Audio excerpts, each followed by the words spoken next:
Hello, good evening. This is Myesha Marie coming to do our Bible reading today, coming in rather late. I'll be reading for us Exodus chapter 8 from the New Living Translation. I pray all that may click in and view, even for a moment, that you go back through and either listen in to the readings or go back and read on your own if you haven't already for that day.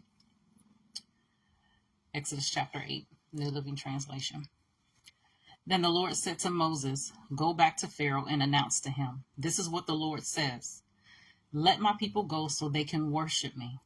If you refuse to let them go, I will send a plague of frogs across your entire land. The Nile River will swarm with frogs. They will come up out of the river and into your palace, even into your bedroom and onto your beds. They will enter the houses of your officials and your people. They will even jump into your ovens and your kneading bowls. Frogs will jump on you, your people, and all your officials.' Then the Lord said to Moses, 'Tell Aaron, raise the staff in your hand over all the rivers, canals, and ponds of Egypt, and bring up frogs over all the land.' So Aaron raised his hand over the waters of Egypt, and frogs came up and covered the whole land. But the magicians were able to do the same thing with their magic. They, too, caused frogs to come up on the land of Egypt. Then Pharaoh summoned Moses and Aaron and begged, 'Plead with the Lord to take the frogs away from me and my people. I will let your people go so they can offer sacrifices to the Lord.' 'You set the time,' Moses replied. 'Tell me when you want me to pray for you, your officials, and your people. Then you and your houses will be rid of the frogs. They will remain only in the Nile River.' 'Do it tomorrow,' Pharaoh said. 'All right,' Moses replied. 'It will be as you have said. Then you will know that there is no one like the Lord our God. The frogs will leave you and your houses, your officials and your people. They will remain only in the Nile River.' So Moses and Aaron left Pharaoh's palace, and Moses cried out to the Lord about the frogs he had inflicted on Pharaoh. And the Lord did just what Moses had predicted. The frogs in the houses, the courtyards, and the fields all died. The Egyptians piled them into great heaps, and a terrible stench filled the land. But when Pharaoh saw that relief had come, he became stubborn. He refused to listen to Moses and Aaron, just as the Lord had predicted. So the Lord said to Moses, 'Tell Aaron, raise your staff and strike the ground. The dust will return into swarms of gnats through the land of Egypt.' So Moses and Aaron did just as the Lord had commanded them.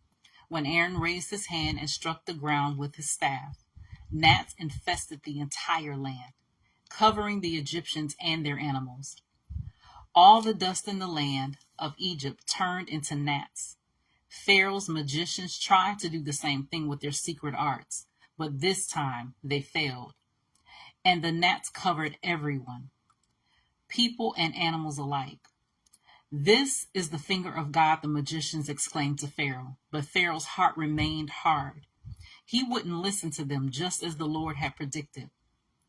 Then the Lord told Moses, 'Get up early in the morning and stand in Pharaoh's way as he goes down to the river. Say to him, "This is what the Lord says.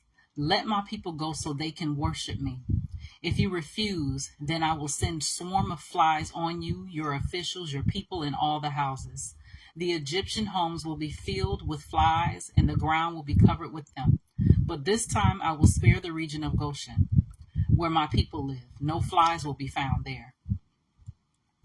Then you will know that I am the Lord, and that I am present even in the heart of your land. I will make a clear distinction between my people and your people. This miraculous sign will happen tomorrow.' And the Lord did just as he had said. A thick swarm of flies filled Pharaoh's palace and the houses of his officials. The whole land of Egypt was thrown into chaos by flies. Pharaoh called for Moses and Aaron. 'All right, go ahead and offer sacrifices to your God, but do it here in this land.' But Moses replied, 'That wouldn't be right. The Egyptians detest the sacrifices that we offer to the Lord our God. Look, if we offer our sacrifices here where the Egyptians can't see us, they will stone us.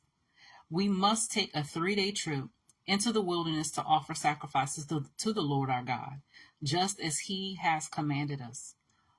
All right, go ahead, Pharaoh replied. I will let you go into the wilderness to offer sacrifices to the Lord your God, but don't go too far away. Now hurry and pray for me. Moses answered, as soon as I leave you, I will pray to the Lord, and tomorrow the swarms of flies will disappear from you and your officials and all your people. But I am warning you, Pharaoh, don't lie to us again and refuse to let the people go to sacrifice to the Lord. So Moses left Pharaoh's palace and pleaded with the Lord to remove all the flies. And the Lord did just as Moses asked and caused the swarm of flies to disappear from Pharaoh, his officials, and his people. Not a single fly remained, but Pharaoh again became stubborn and refused to let the people go. And that was Exodus chapter 8 from the New Living Translation. I pray that the word is a blessing to those that chime in here either today, tomorrow, or sometime in the future, if this video is still up. But I pray that you draw close to the Lord and continue to develop a relationship with him and learn the character of God and know that that same character also dwells in you. You guys take care and God bless. And Lord willing, we'll see each other tomorrow.